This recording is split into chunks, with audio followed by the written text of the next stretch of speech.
Welcome to another edition of America's Godly Heritage.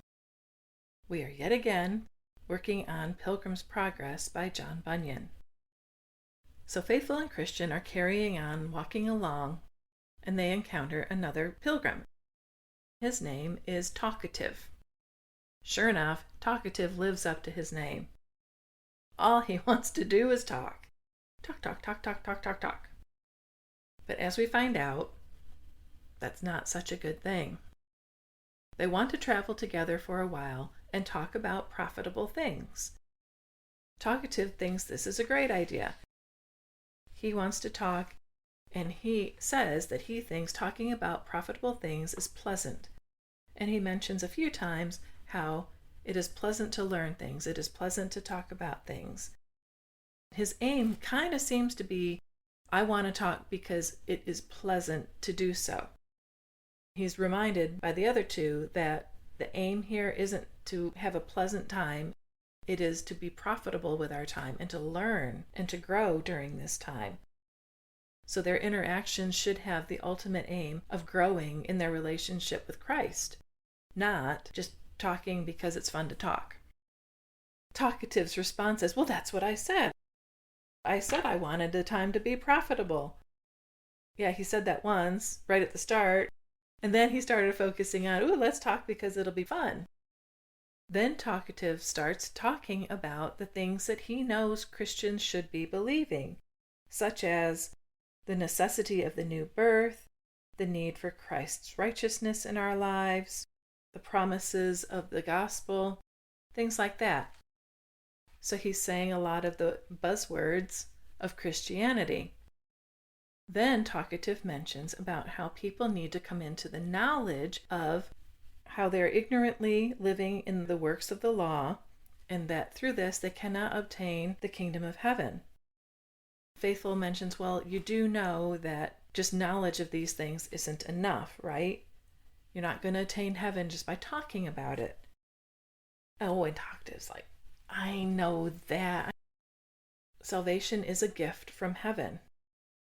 We need to come into salvation through grace, not works. And I could give you 100 scriptures about it, but then he doesn't. So he's talkative up to a point, he knows what to say, but you ask him to get a little deeper and let's prove it by looking at the word.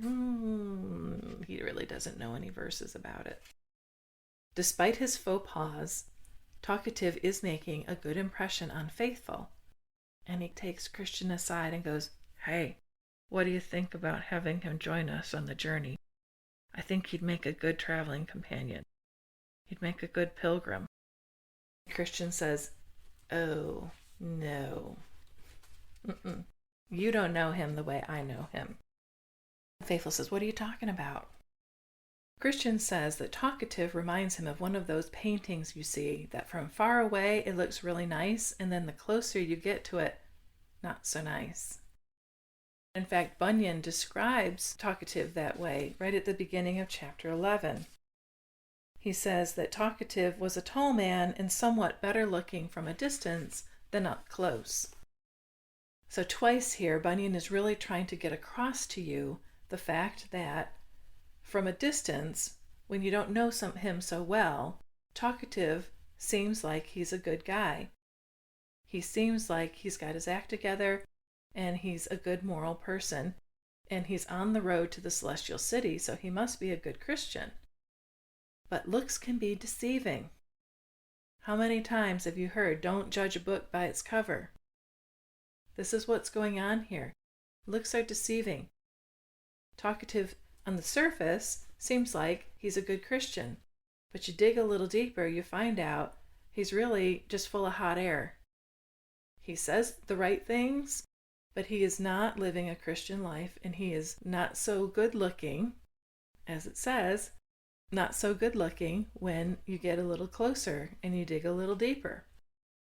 So they start digging a little deeper. Christians said that Talkative is happy in any company, and he will chit-chat and have a great old talk with whoever he's around. If he's with Christians, he will talk the Christian talk.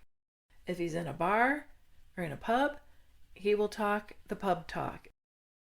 Christian says he talks about prayer and faith and redemption, but he's not living those things out in his life.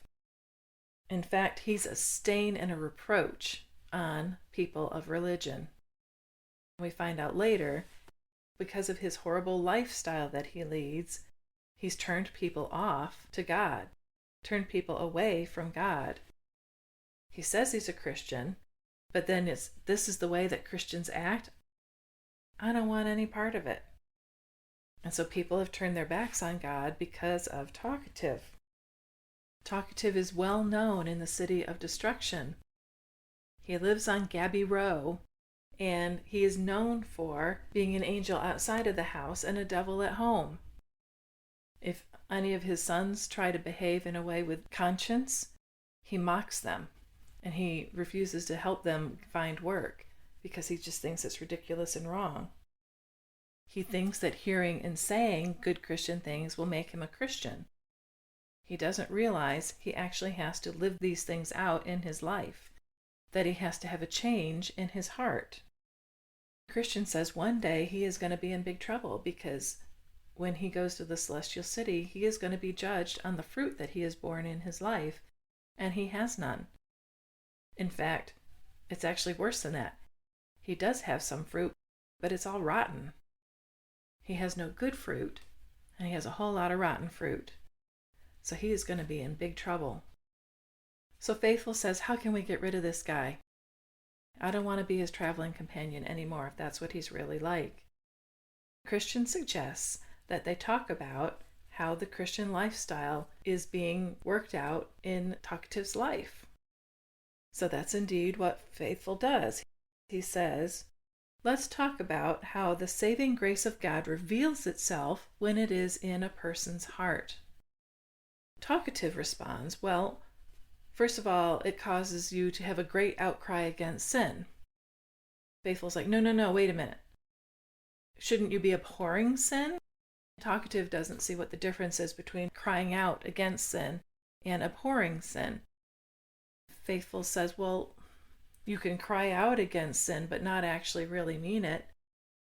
Is again talking the right talk, saying the right things, saying you hate this sin, but it doesn't mean that you hate it. He points out about how Potiphar's wife wanted to have an adulterous relationship with Joseph, yet she then later cried out against it, made herself look like she was all sweet and innocent. She was crying out against that sin, and yet she was actually hypocritically trying to commit that sin. So it's not enough to just cry out against it, you actually have to abhor it. Another point of Talkatives is that knowing God and talking about Him builds up your knowledge of Him. Faithful points out, well, there's knowledge as in head knowledge, as in X plus Y equals Z. You can know something in your head. It doesn't mean you're living it out in your heart. There's a second kind of knowledge where you know the facts, you know the theology, and it's actually making a change in your heart. It's changing what's going on in the lifestyle that you lead so that you actually begin to live it out rather than just having it still be stuck up here in your head as a fact. So there's head knowledge and then there's lifestyle heart knowledge. Being a Christian is all about having the heart knowledge as well as the head knowledge. You can't just believe that Jesus died for you. You have to then have it change your life, change your heart. The third point of having this grace in your heart is that it convicts you of sin. If you're like Talkative, apparently you're not really convicted of sin. But if you're truly leading a Christian lifestyle, then having God's grace in your heart is going to convict you of sin. You're going to want to get rid of it in your own life, and then you're going to also want to get rid of it in the lives of the people that you love, and then you're also going to want to work on getting it out of your community. So then Faithful wraps it all up with the knife thrust. So have you experienced this description of the work of grace in your heart? Do you in your life, in your lifestyle, testify to it? Ooh. Well, no. Talkative obviously isn't living all of this out. So he gets all huffy of, you're attacking me, and he stomps off. Bleh. Christian and Faithful are, got rid of that guy. Avoided that problem. Faithful and Christian then carry on together, and they're walking along and having a good old chat. Of course, it's a profitable chat. The book says that because they're just enjoying each other's company and having such a good talk that they pass right through a wilderness area and they barely even notice it. So you can see that by having good Christian companionship, it can really help you through difficult times, so that the whole thing seems much less of a stress and a strain and upset than it could have been if you'd been going through it alone. Guess what's happening next? They see off in the distance this guy's approaching, and they both recognize him. It's Evangelist. Evangelist catches up to them and says, "Hey, what's going on? Tell me what has been happening in your lives since we last saw each other." So Christian and Faithful tell him all about their adventures in the journey so far. Then they ask Evangelist to give them a little word of encouragement. Evangelist says, basically, I am so proud of you guys. Not so much that you had to go through trials, but that you met them head on and you came out the other side as champions, as conquerors. You successfully navigated these trials that you've experienced. That's something that all of us should really keep in mind is in our Christian walk, we go through so much. We have difficult situations. We have trials that we have to go through. We have people who are really difficult that we have to deal with. We can be hit on the side by something out of the blue that we were not expecting at all, and we have to deal with it. Death, sickness, just difficult circumstances. And we can be our own worst enemy sometimes because we can really get down on ourselves of, oh, why didn't I handle that situation better? Why did I say that particular thing? Why didn't I say this thing instead? Why did I take so long to understand what was going on? Why didn't I deal with things in this particular way? Why did I blow it? We can just really be hard on ourselves. And yet Evangelist is saying, you are a champion. You made it through. It was a difficult thing that you went through. All of these different types of trials that we go through, you made it through. So you are a champion. Keep that in mind as you're going through your own walk. You are a champion. You are a child of God. That means you are prince or princess. You're a champion. Then Christian and Faithful say, we'd really like to know a bit more about what we're going to be experiencing in the future. I kind of think that Evangelist's answer meant that they wished they hadn't asked that question, because Evangelist tells them some pretty bad news. You're going to go in the next city that you encounter and meet a lot of enemies, and they're going to do their best to destroy you. Great. And one of you is going to die. But don't look at it in terms of this is a really horrible thing, because it means that you're going to get to heaven that much faster, and you're going to be able to avoid all of the rest of the trials and difficulties that the other person is going to have to endure on their journey to the celestial city. Well, that's one way of spinning some difficult news, but it is true. Now, no spoilers or anything, but Pilgrim's Progress is about Christian and his journey to the celestial city. So who's gonna die as a martyr in the next town ahead? I don't know. So after that bit of foreshadowing, that's it for now. Thank you so much for listening to this edition of America's Godly Heritage. I hope you have a great day.